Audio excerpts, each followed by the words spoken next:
Morning everyone. So today we are going to discuss about Mendelian disorder.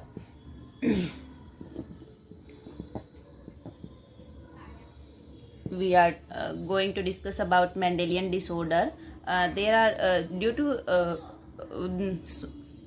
genetic disorder are categorized into two categories. First is the Mendelian disorder and second is the chromosomal disorder. So today we will discuss about Mendelian disorder. तो आज हम क्या करने वाले हैं Mendelian disorder. तो Mendelian disorder these are occur due to mutation in the gene, कि mutation या अल्ट्रेशन इन द जीन, इनमें चेंज होने की वजह से जो डिसऑर्डर होंगे वो क्या होंगे मेंडेलियन डिसऑर्डर. और ये डिसऑर्डर पेरेंट्स से किस में ट्रांसमिट होंगे, ऑफस्प्रिंग में ट्रांसमिट होंगे ड्यू टू इनहेरिटेंस. और इन डिसऑर्डर को हम कैसे डिटरमाइन कर सकते हैं, पेडिग्री एनालिसिस से. तो मेंडेलियन डिसऑर्डर कौन कौन से हैं, जैसे हीमोफीलिया है, सिस्टिक फिब्रोसिस है, इसके अलावा सिकल सेल एनीमिया है, थैलेसेमिया है.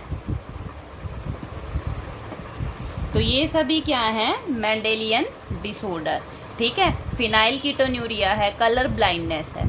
तो मेंडेलियन डिसऑर्डर डोमिनेंट भी हो सकते हैं और क्या हो सकते हैं रिसेसिव भी हो सकते हैं. वो ऑटोसोमल भी हो सकते हैं और वो क्या हो सकते हैं सेक्स क्रोमोसोमल भी हो सकते हैं. ठीक है, तो अब मतलब क्रोमोसोमल डिसऑर्डर अलग टाइप के होंगे, उनमें क्रोमोसोम में चेंज होने की वजह से होगा. मेंडेलियन डिसऑर्डर जीन में चेंज होने की वजह से होते हैं. ठीक है, तो ये डोमिनेंट भी हो सकते हैं, रिसेसिव भी हो सकते हैं, autosomal dominant, autosomal recessive, sex linked recessive, अलग अलग कैटेगरी के हैं. अब हम वन बाय वन डिसऑर्डर करेंगे. फर्स्ट हम लेते हैं हीमोफीलिया. देखो हीमोफीलिया डिसऑर्डर है, it is the sex linked recessive. कैसा है, सेक्स लिंक्ड रिसेसिव डिसऑर्डर. ठीक है, इसमें क्या होता है कि जो प्रोटीन वाली एक कैस्केड होती है उसमें एक प्रोटीन अफेक्ट हो जाता है जो ब्लड क्लोटिंग करता है. क्या करता है, ब्लड क्लोटिंग. तो अब वो प्रोटीन अफेक्ट होगा तो ब्लड क्लोटिंग नहीं होगी, नॉन स्टॉप क्या होगी ब्लीडिंग. कि इसमें सिंपल भी अगर कट लग जाता है ना तो नॉन स्टॉप क्या होती है ब्लीडिंग. अब ये सेक्स लिंक्ड रिसेसिव है, मतलब एक्स एक्स दोनों में होगी तभी ये क्या होगी उस फीमेल के अंदर होगी. तो ये सेक्स लिंक्ड रिसेसिव है ना, तो ये मान लो ये एक फीमेल है, फीमेल के ये क्रोमोसोम होते हैं और ये एक नॉर्मल मेल है. ठीक है, फीमेल अगर यहाँ पे आप ये जो डॉट क्या शो करता है कि फीमेल को फीमेल कैरियर है, हीमोफीलिया के लिए कैरियर है. अगर दोनों डॉट हों तो वो क्या शो करते हैं कि उसको क्या है हीमोफीलिया है. ठीक है, तो ये मेल में ट्रांसमिट कैसे होगी कि अगर कैरियर फीमेल हो, कैरियर क्या हो फीमेल और मेल हो नॉर्मल, तो ये मेल में ट्रांसमिट हो जाती है. देखिए देखते हैं, ये एक्स एक्स बनेगा, ये ऐसे बनेगा, ये वाला एक्स फिर वाई के साथ करेगा. ठीक है, फिर ये एक्स इसके साथ करेगा और वो ये एक्स इस वाई के साथ. तो इसमें मेल क्या हो जाएगा अफेक्टेड. देखो अगर फीमेल कैरियर है, क्या फीमेल कैरियर है, कैरियर फीमेल अनअफेक्टेड रहेगी क्योंकि ये सेक्स लिंक्ड रिसेसिव है ना, रिसेसिव है तो दोनों एक्स पे होनी चाहिए, बट ये मेल में ट्रांसमिट हो जाती है. ठीक है, फीमेल में ये बहुत रेयर होती है क्योंकि फीमेल में होने के लिए फीमेल तो कैरियर होनी जरूरी है और मेल का हीमोफिलिक होना क्या है जरूरी है. तो ये जो फीमेल है या हेट्रोजाइगोट बोल सकते हैं, कैरियर फीमेल बोल सकते हैं हीमोफीलिया के लिए, ये इस डिजीज को अपने सन में क्या करती है पास कर देती है. क्या कर देती है सन में. बट फीमेल का देखो यहाँ पे भी जो फीमेल बनी कैरियर बनी, ये फीमेल बनी ये नॉर्मल बनी. अब मैं आपको एक ऐसा ही एग्जाम आपको बताती हूँ कि सेक्स लिंक्ड रिसेसिव है तो मेल भी क्या होना चाहिए हीमोफिलिक. अब इस डॉट का मतलब है मेल क्या है हीमोफिलिक. तो देखिए अब ये इसके साथ करेगा, ये इसके साथ करेगा और ये इसके साथ करेगा और ये वाला फिर इसके साथ करेगा. ओके, तो इसमें देखना अब ये फीमेल, एक फीमेल क्या हो गई है हीमोफिलिक. तो देखो फीमेल का हीमोफिलिक होना रेयर है क्योंकि रिसेसिव डिजीज है.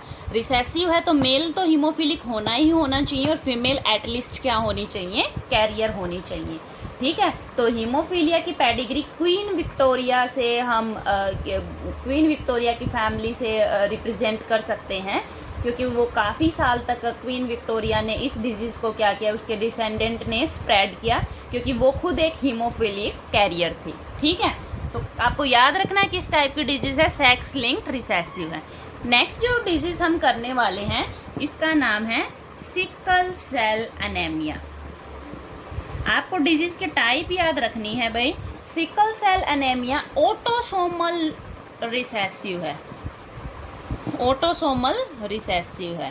वो सेक्स लिंक्ड रिसेसिव थी, ये क्या है, ऑटोसोमल रिसेसिव है, जो पेरेंट से ऑफस्प्रिंग में क्या हो जाती है, ट्रांसमिट। डिजीज अपने पेरेंट से ऑफस्प्रिंग में क्या होती है, ट्रांसमिट होती है। देखो इस डिजीज को कंट्रोल करने के लिए एक जीन है, हीमोग्लोबिन HbA। ठीक है, ऐसे नॉर्मल जीन होता है। जब सिकल सेल होती है ना तो हेट्रोजाइगस कंडीशन बन जाती है, यहाँ पे ये एलील हो जाता है। तो अगर हेट्रोजाइगोट कंडीशन है मतलब 3 पॉसिबल जीनोटाइप बनते हैं। एक तो ये बन सकता है, एक ऐसे बन सकता है HbA HbA, एक ऐसे बन सकता है HbS HbS। देखिए अब ये तो इसका हीमोग्लोबिन नॉर्मल है, ये इसमें सिकल सेल एनीमिया हो चुका है और ये हेट्रोजाइगोट है या कैरियर है। ठीक है, आई होप आप समझ गए होंगे सभी। तो ये डिजीज जो कंट्रोल होती है इस जीन से कंट्रोल होती है। अब इस जीन में हो जाती है म्यूटेशन, तो ये सिकल शेप वाला ये जीन यहाँ पे आ जाता है, तो ये हेट्रोजाइगोट मतलब इस कंडीशन में ये अफेक्ट नहीं होगा, फर्क नहीं डालेगा, क्योंकि ये रिसेसिव ट्रेट है। ठीक है, अब इसमें सिकल सेल एनीमिया हो जाएगा पेशेंट को, तो जो हेट्रोजाइगोट कंडीशन है ना वो अनअफेक्टेड रहती है। क्या रहती है, अनअफेक्टेड। ठीक है, क्योंकि उसमें ऑटोसोमल रिसेसिव है ना, दोनों में आना चाहिए। ये जो होता है इसमें फिनोटाइप शो होगा, इसमें पता चलेगा सिकल सेल है, और उस केस में क्या हो जाती है, डेथ हो जाती है। तो सिकल सेल एनीमिया कब होगा किसी भी ऑफस्प्रिंग के अंदर, कि जब वो फीमेल भी कैरियर हो और मेल भी क्या हो, कैरियर, कि वो दोनों में होना चाहिए। अगर दोनों में है, देखिए मैं आपको बना के दिखा देती हूँ कि जैसे ये मेल का बनाया हमने, ये HbA HbS कैरियर है, ये फीमेल का है HbA HbS। तो देखिए ये इसके साथ करेगा नॉर्मल HbA HbA, ये इसके साथ HbA HbS। अब इनका देखेंगे HbS HbA, अब इसका HbS HbS। तो देखिए ये वाला बनेगा सिकल सेल एनीमिक, बाकी ये हेट्रोजाइगोट बन गए, ये हेट्रोजाइगोट और ये नॉर्मल हीमोग्लोबिन होगा। तो एटलीस्ट हेट्रोजाइगोट तो दोनों में होना चाहिए, क्योंकि ऑटोसोमल है ना, सेक्स लिंक तो है नहीं। तो ये होती क्यों है कि इसमें क्या होता है, जो हीमोग्लोबिन की चेन होती है उसमें अल्फा चेन और बीटा चेन, 2 अल्फा चेन होती हैं, 2 क्या होती हैं, बीटा चेन। तो ये बीटा चेन है ना, इसकी 6th पोजीशन पे, बीटा चेन की 6th पोजीशन पे ग्लूटामिक एसिड होता है। क्या होता है, ग्लूटामिक एसिड। तो वो ग्लूटामिक एसिड रिप्लेस हो जाता है वैलीन से। किससे रिप्लेस हो जाता है, वैलीन से रिप्लेस हो जाता है, कि वहां पे पहले तो कोडोन होता है GAG, ये GAG कोड करता है ग्लूटामिक एसिड को, फिर ये हो जाता है GUG, तो GUG कोड करेगा वैलीन को, कि बीटा चेन की 6th पोजीशन पे ग्लूटामिक एसिड किससे रिप्लेस हो जाता है, वैलीन से। और इसकी वजह से जो RBC की जो शेप है, इस सब्सटीट्यूशन की वजह से, सिंगल बेस सब्सटीट्यूशन है, कि जो 6th कोडोन है GAG, सिर्फ एक ही कोडोन बदलता है GUG, एक ही किससे रिप्लेस हो जाता है, U से रिप्लेस हो जाता है।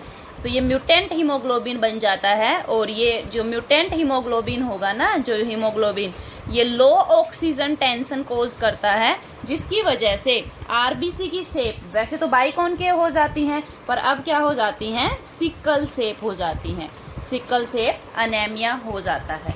तो बाकी की जो डिजीज हैं वो हम नेक्स्ट वीडियो में करेंगे। Thank you so much.